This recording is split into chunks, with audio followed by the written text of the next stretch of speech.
Hello everyone and welcome back to Ben Academy. In this tutorial, we're going to learn about one of the most useful groups of formatting tools in Microsoft Excel, cell alignment. When you create an Excel worksheet, it's not enough to simply enter your data. For example, what should you do when a column heading is too long? How can you put text on multiple lines inside one cell? How can you enter a title across several columns? Or how can you position text at the top, middle, or bottom of a tall cell? And how can you create a clean, professional-looking table? Excel has several tools specifically designed for these situations. In the first part of this tutorial, we will focus on the core alignment tools like horizontal alignment, vertical alignment, wrap text, manual line breaks, merge and center, merge across, merge cells, and unmerge cells. I will show you where to find each option in Excel interface. So let's get started. But before diving into the details of this tutorial, if you like such content to see similar contents, please subscribe to our channel. Let's begin by finding all these tools. At top of the Excel, make sure you're on Home tab. The Excel ribbon contains different groups of comments, as you can see. Look across the Home tab until you find a group called Alignment in the middle. Depending on the size of your Excel window, you may see several icons directly inside a group. The group includes top align, middle align, and bottom line. And you can see here these three tabs. And also align left, center, and align right. You can see the orientation. You can see wrap text, and merge and center, and also indentation. Today, we'll focus on the topic alignment tools. Later, in part 2, we will explore some of the other options. There is also another important way to access alignment settings. This is called the dialog box launcher. Clicking the smaller arrow option, the format cell dialog directly on the alignment section, like this. You can also open format cell by right-clicking on any cell and select format cell. If you go like this by select format cell here, or you can simply press Ctrl 1. This shortcut is worth remembering because we will use it several times in this tutorial. Okay, let me write something inside the cell. And now let's begin with horizontal alignment. Select the cell that contains a text like this. On the Home tab in the Alignment group, you will see three main buttons: Align Left, Center, and Align Right. Click on the Align Left. By default, this cell was in this case. But if you click on the Center, you can see that it's moved to the center of the cell. And if you click on Align Right, you can see that it's shifted to the right side of the cell. You could also do this with settings through the Format Cell dialog box. So you can right-click on the cell and select Format Cell, or simply press Ctrl 1. You can see the same options in another window like this. In the horizontal part, you may find something like right, left, and center, and also several others. Actually, the Home tab gives you the quick access, but Format Cells give you more control. So let's try the other options here. If you select Fill and press OK, you can see that the cell is filled until all the space is occupied. If you increase the space, you can see that the other text is also added to fill the cell. Go back again to Ctrl 1, center across selection.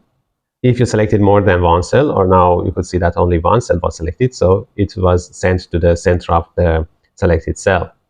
So if I select more than one cell and press it again, you can see that it will be shifted to the center of selected cell horizontally, because I'm in the horizontal menu yet. Let's undo it. The next group here is vertical alignment. Let's look at them. Horizontal alignment controls left and right, but vertical alignment controls top and bottom. Let's make the row a bit taller, like this. By default, it's sent to the bottom of the cell. You can see here that the bottom line is selected. If you select the middle, it will be aligned to the middle of the cell vertically, and if you select top, it will be directed to the top of the cell. You can also combine horizontal and vertical alignment. For example, choose top and right. In this way, you can see that it's shifted to the corner of the cell. Or if I select the bottom, you can see that it's in another corner, in the middle and center. It's exactly at the center point of the cell. The next item is wrap text. Suppose we have this heading. It's a bit long. The column isn't wide enough. We don't want to make the column wider, but instead you can select the cell, go to the Home tab and Alignment group, and select Wrap Text. You can see that Excel now displays the content on multiple lines within the same cell. The column width doesn't change, but the row height increased for making the words readable in one line, you can see, you can change it a bit, and in this way you can see it in a better way, and then control it with alignments like this. Now let's try a longer sentence like this.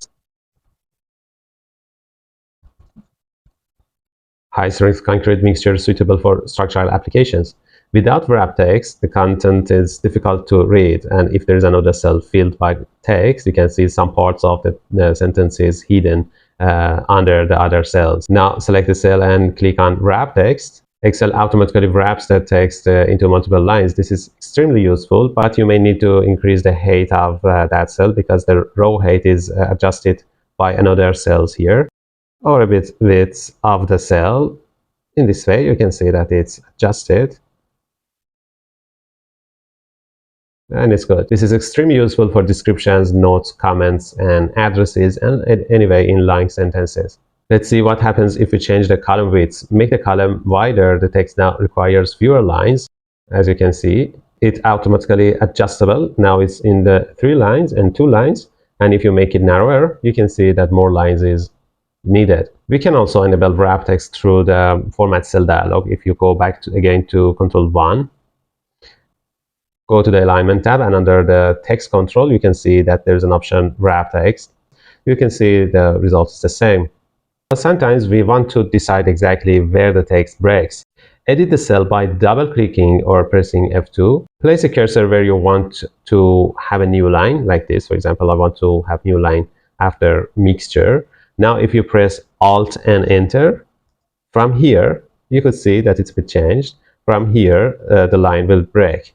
So if you increase the width, you can see that in any case, it has been broken from the point after mixture. This is useful for headings where you want precise control, and wrap text may still be needed, as you could see in this cell. Now let's look at merge and center.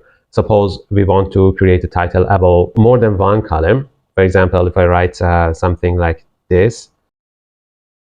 Now select the cells across the table, for example, from F to K, depending on the number of cells you want to write this title about them. If you go to Home tab and Alignment group, you can see Merge and Center option. If you press on Merge and Center, you can see all the cells here are now merged into one cell, and the text is automatically shifted to the center of the cell. Now, if you go to this drop-down menu here, close to Merge and Center, you can find some other options here.